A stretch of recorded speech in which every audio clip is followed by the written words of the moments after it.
Hello there everyone. How you doing on this Super Sunday? It's February the 25th, year 2024. Hopefully you're doing outstanding. I appreciate all of you new subscribers. Thank you, Millennial Mike. I know you talked about me at that conference. I appreciate that, buddy. Anyway, I'm going to talk to you about the importance of investing, and I'll give you some real life examples of folks who have invested and have not invested. Okay? And with that being said, I am Mazske Finance. I'm coming to you currently from south of the border, meaning south of the USA. And as always, I'm not a financial advisor, I'm not a CPA, I'm not an attorney, I'm not a doctor, I'm not a nutritionist. I say that as I'm sipping on my first cup of green tea today. So with that being said, the importance of investing. Why do we need to invest?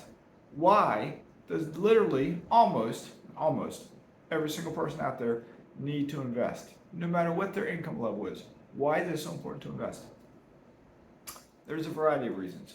One, you can Google this. You can look around on various websites and you'll see studies that show the average savings account of an American is $400, $500, or less than $600, or $800, whatever it might be. It's a small amount.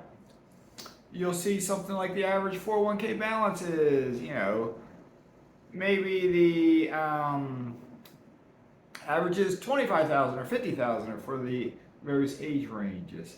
And article after article after article will say Americans are woefully unprepared for retirement. However, if you talk to people at any age of life, it seems like, from the time they're 15 years old to 25, 35, 45, 55, 65, I don't have time to invest. I don't have enough money to invest. When I get a better job, I'll invest. When I'll get a pay raise, I'll invest. When I get promoted, I invest. When I graduate from college and get a real job, I will invest. After my kids grow up a little bit, I will invest. Once my house is paid off, I will invest. Excuse after excuse after excuse after excuse after excuse. Going back to when I was a kid, looking at 2024, I see older folks. Back from when I was a kid, I see older folks currently who are struggling to pay their daily bills, to live a life, a normal life. Look at the United States of America. What is the current homeless population? How many elderly folks are part of that homeless population? How many of your older relatives have you heard mention, if you're younger, talk about struggling to buy a set of tires for their car, not being able to afford to, or doing such and such? But how many folks who are age 40 or 35 or 50 do you see taking a luxurious type vacation? I can remember being a cop early in my career when a coworker of mine, who I would hear talk about not having a lot of money, took a vacation and talked about coming back and have this great vacation, spending $5,000 on the vacation. This was back probably in the late 90s or right around the year 2000. $5,000 was a lot of money back then. $5,000 right now is still a lot of money. And yet, I know this person did not have savings. I know they were not saving anything extra for retirement. And I know to this day, even though they had been working there for probably 5 or 10 years when I got hired, they are still working there. They cannot afford to retire. Is that you? Are you in that situation? If you are, you can start nowadays with a tiny amount of money. Because the important thing is to get started. The important thing is to get your foot in the door, to get it in motion, to get the wheels in motion. Okay? If you keep procrastinating, if you get analysis paralysis, you can't find the right stock to buy, you can't find the right rental house to buy, you can't find the right crypto to buy. Analysis paralysis, you're spinning your wheels. Next thing you know, you look in the mirror, it's like, oh wait, I got gray hair. Oh wait, my 2-year-old baby boy is now 17 years old. There's always some excuse. And time keeps ticking. That clock keeps ticking. It doesn't stop. Okay? But you can start nowadays literally with $5. $5. Because you can invest in stocks. I don't really recommend investing in stocks, except for certain types, but you can. Okay, you can for as little as $5. And any investing is better than none as long as you don't lose everything. Okay, keep that in mind. Any investing is better than none as long as you don't lose your principal, what you invest. Okay, so how do you do that? How do you do that? It's easy. It's easy. It may sound hard, but it's easy. Start taking a little bit out of every paycheck. Look at your paycheck. Do a little bit of basic mathematics, okay? Look at how much money you're getting in a month. Do a little exercise, let's say. It's almost March. So start it for the month of March, okay? If you're not investing currently, or even if you are investing and you're still beginning stages, start this at the beginning of March. Calculate every single dollar you spend. Not calculate, write it down. Every single dollar you spend. Every single dollar that comes in.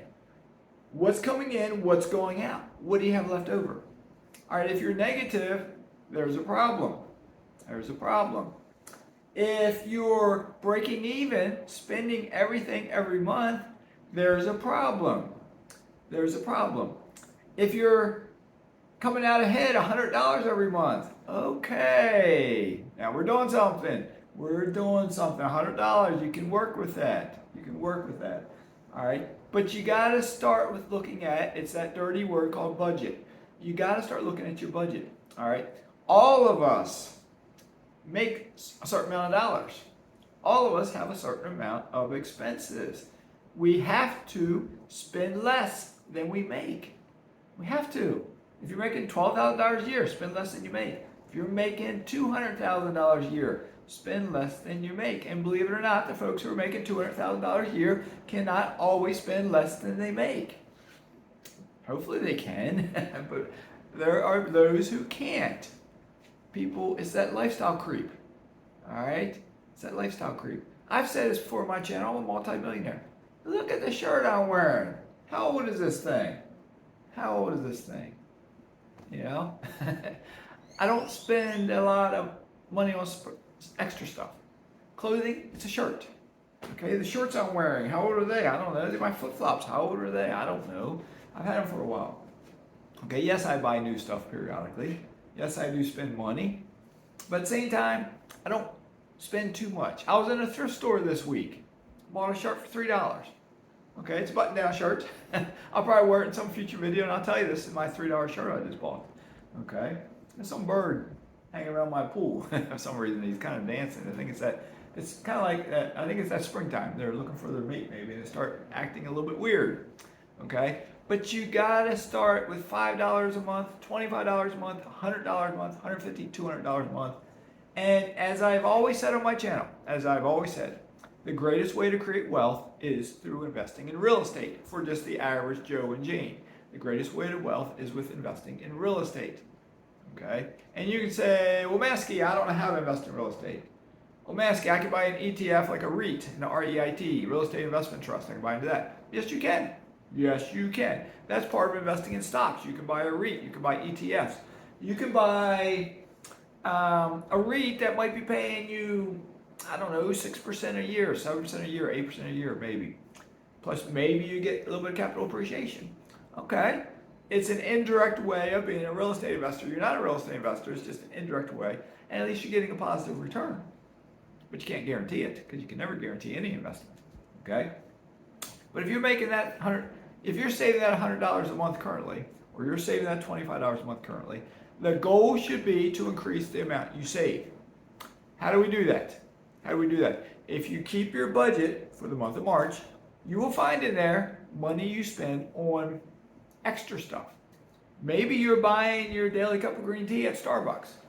Maybe it's costing you, I don't know, $3, $4, $5. Maybe you're buying your cup of Joe, your cappuccino, a caramel macchiato, whatever it might be at Starbucks. Sure, other YouTubers will say, the YouTubers talk about saving the $5, they're silly. You got to save money on the big stuff. Yeah, by golly, you do.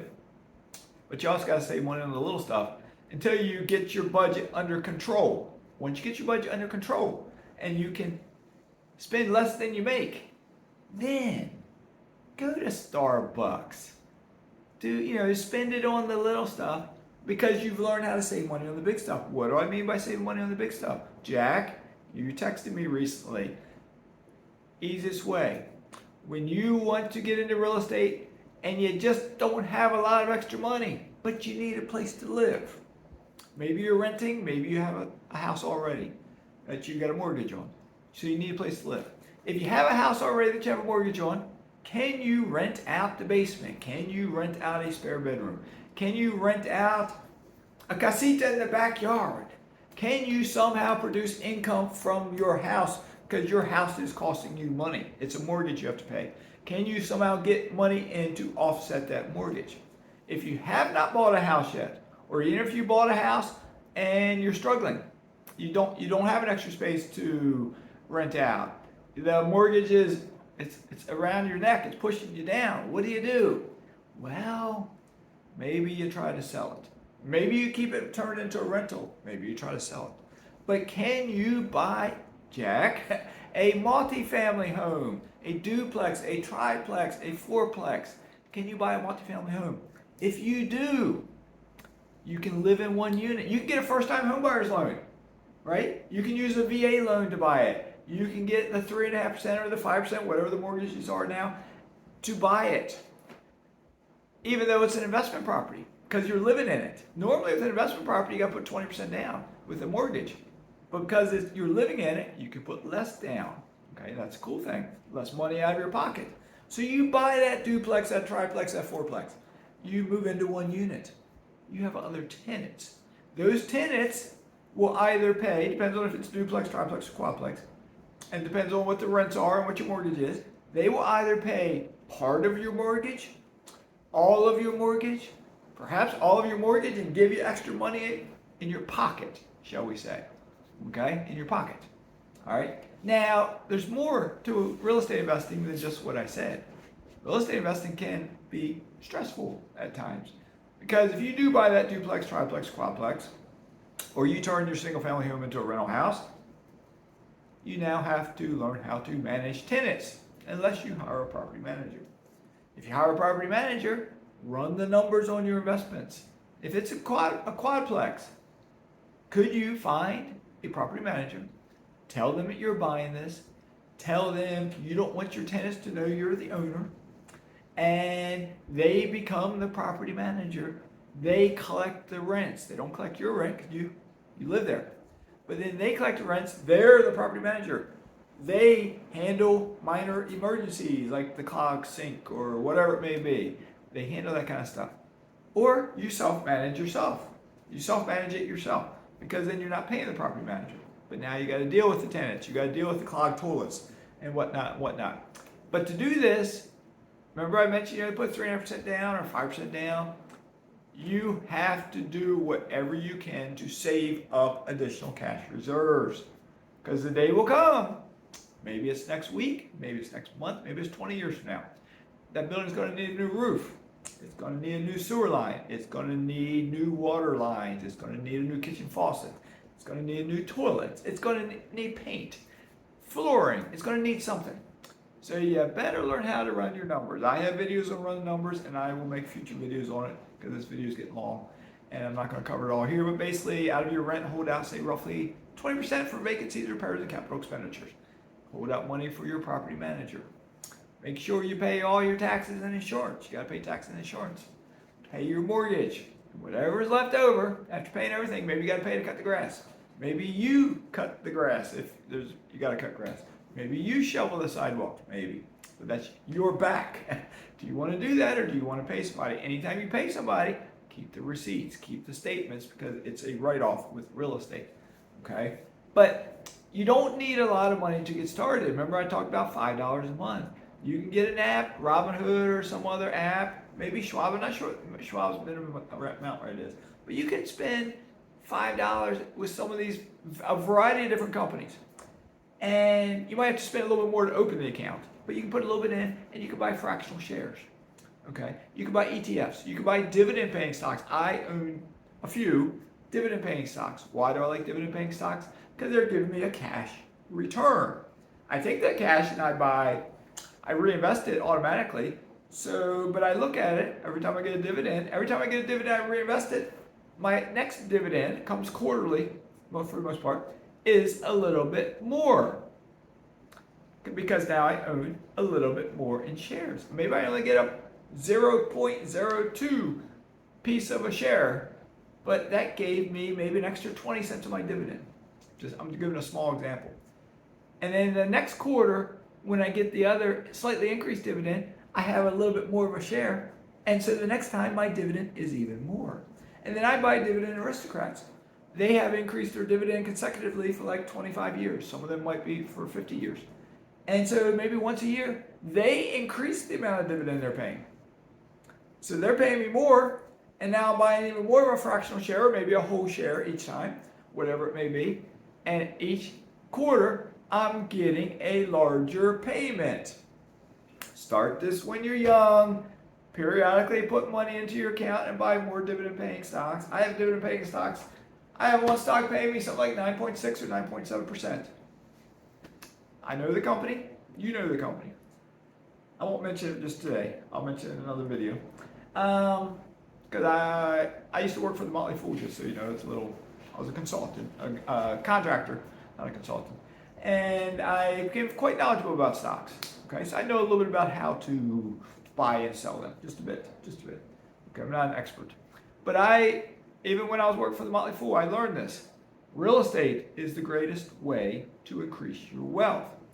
And you can start investing in real estate with buying your first home, your duplex, your triplex, your quadplex, or buying your first single family home and renting out a bedroom, renting out a basement, renting out your casita in the backyard. All right? If you start doing that, congratulations, you are on the property ladder. And what I told Jack the other day in a text, I used to work with Jack a long time ago in the YMCA after I retired from being a cop, not that long ago, a couple years ago. And he's a young guy, a lot younger than me. He asked me about doing this, all right? If he does this, I suggested to him, I told him this, if you live there a year, you can ask your lender, when you get that first time loan, that 3.5% down, that 5% down, or maybe you got a special, like whatever, the small amount down, or maybe you got a VA loan, ask your lender to confirm this. But typically, if you stay there at least 12 months, you move in and you live there at least 12 months, you can then move out and get that loan again on another piece of property. Now, you're not going to work it out, maybe you do to the exact day, or if there's extenuating circumstances, someone dies, you're in the military and you transfer, then you can move in less than that 12 months, okay? But for the most people part, you got to do the 12 months. Then, after the 12 months, maybe it's been 13 months, 14 months, 15 months. Maybe you find another duplex, triplex, or quadplex. Maybe you move into that and you repeat the process. Now you might have, say you bought 2 fourplexes. Don't. Now you got 8 units. Maybe you're living in one, so you got 7. You got 7 rent checks coming in. By golly, you did this in less than 2 years, and you're up to 7. Maybe after another 12 months, you do it again. Now you're up to 12. You do it again. You're up to 16. All depends on where you live at. You know, maybe they don't have fourplexes. Where I was at in Virginia, they were not that common. They were hard to find. There were duplexes, there were triplexes, and they were still kind of tough to find. Okay, but you really got to run your numbers. I have seen duplexes for sale, primarily like in South Florida, where even if you're living in it, you still got a hefty mortgage because prices were expensive. So run your numbers. Every market is different with the pricing. So anytime you hear about real estate's doing great, there's some market out there where real estate's not doing great. Every time you hear about real estate's crashing, there's some market out there where real estate is booming. Okay, every market is different. But to bring this back to where I started, everybody needs to start investing. We need to stop making excuses. Okay, we just need to stop making excuses. Why? Because if you start investing, you can get to the point, you can do whatever you want to do within your budget and within the laws of the land. But here I am, living in South Florida. Look at this. This just happened to be laying here. You know what this is. This is a pool noodle. Why is that on that bed right there? Because we had some family members here the other day, and his little boy is 8 years old, 9 years old. He spent a couple hours in that pool. So we got the noodles out for him. We got one of those little inner tube type things, colorful ones. He was in the pool with that. He's having a great time. Why was he swimming in our pool? It's February. I'm in a tropical country. You can swim literally almost 365 days in the pool here. What were we doing last night? Last night we were walking on the beach. We were walking on the beach. Full moon. I got a picture of the moon. I got a picture of the sunset. That's what we wanted to do. Yesterday, we looked at it. Oh, I'm in the process of exploring. Because I'm going to be moving. Once again, I'm going to be moving. I want to be moving. And we looked at a condo yesterday. It has a balcony. We can overlook the beach on that side. If we go out our front door, it has a hallway that there's no apartments or condos on the other side of the hallway, and we can look out that direction, or we can look out both directions. We can see the sunrise over here, the sunset over there. They have two or three swimming pools there. They got beach access. It's right on the beach. Same beach I walk on now. It's right there. We can walk on the same beach we walk on now, but live in a condo. I don't have to scoop leaves out of my pool if I want to swim in it. But yet there may be other people swimming in it. We've also looked at houses. We've been in houses. We went up to, you can look on the internet for this. We went to Playa Blanca. I think it was on Monday. They have something like the world's largest saltwater pool, but it's right on a beach, white sand beach. It's kind of a resort-ish type area, but there's multiple towers, single-family homes, restaurants, and whatnot. We went there. We stopped by Playa Corona because we looked at another house up in Hard Rocks, Piedras Gorda, Fat Rocks. That's what it was. Looked at a house up there. Rent was $800, 3-bedroom, 2-bathroom. I'm not going to get that one. But we looked at it. So on the way back, we stopped by Playa Corona. Playa Corona is a beach that we used to go to when I was stationed here 35-ish years ago. It was kind of a popular beach back then. Still a nice beach. They were fixing it up, doing a little bit of improvements down there because they just recently put a big sign out by the road. Now we know exactly where it is. But then, probably because there's probably going to be somebody's going to build a tower down there. I think there is one tower down there. They'll probably build some more towers down there. And next thing you know, that'll be the next tourist destination. So perhaps we'll buy a piece of land there just to see if it goes up in value. Or maybe we won't. Okay? But we've been doing some exploring. We've been to some other places. We've been looking around. We're weighing the pros and cons. Remember, there's pros and cons to everything. We're weighing the pros and cons. Do we want to rent a single-family home again? Do we want to rent a condo building? We've stayed in condos as Airbnbs for like a week or 10 days or 2 weeks, but we've never lived in a condo. Do we want to try living in a condo? I might. Just doesn't mean I'm not buying it. Doesn't mean I'm going to stay there forever. If I did buy it, I might turn it into a rental. Okay? But I'm not buying it. I might just experience it. It's the one we looked at. It's a 2-bedroom, 2-bath. I'd either make my videos on the balcony, in the spare bedroom, down on the pool deck, down on the beach, somewhere. So we'll see. Anyway, I apologize that I don't make as many videos as I used to make. We're having fun. Trying to have fun in life. I'm also managing my investments. My mineral rights email came in on Friday with all my payments. Just this morning, because Sunday morning, I just put it in all my spreadsheets so I can track it all. I was busy yesterday. I was busy on Friday. Okay, so sometimes I get busy. Then my way of being busy is not your way of being busy. And I guarantee you, my way of being busy is not as busy as your way if you're still working a full-time job. I'm busy in a different way. So anyway, this got long again. I'm sorry. I apologize. It's swim day. Last night was walk on the beach day. It's swim in the pool day, but we don't swim till later in the day after the sun kind of stops shining on the pool. We don't like to be out in the sun too much. Seems like I keep getting out in the sun though, so I'm getting a little browner. So anyway, hopefully you all have a great day. Jack, thanks for watching my channel. I appreciate it. I didn't realize you watch it like you do. I hope you do buy that multifamily. Keep me posted on it. I'll help you out from afar if I can. All right, you all have a great day. Stay safe in all you do. Mazskes signing out.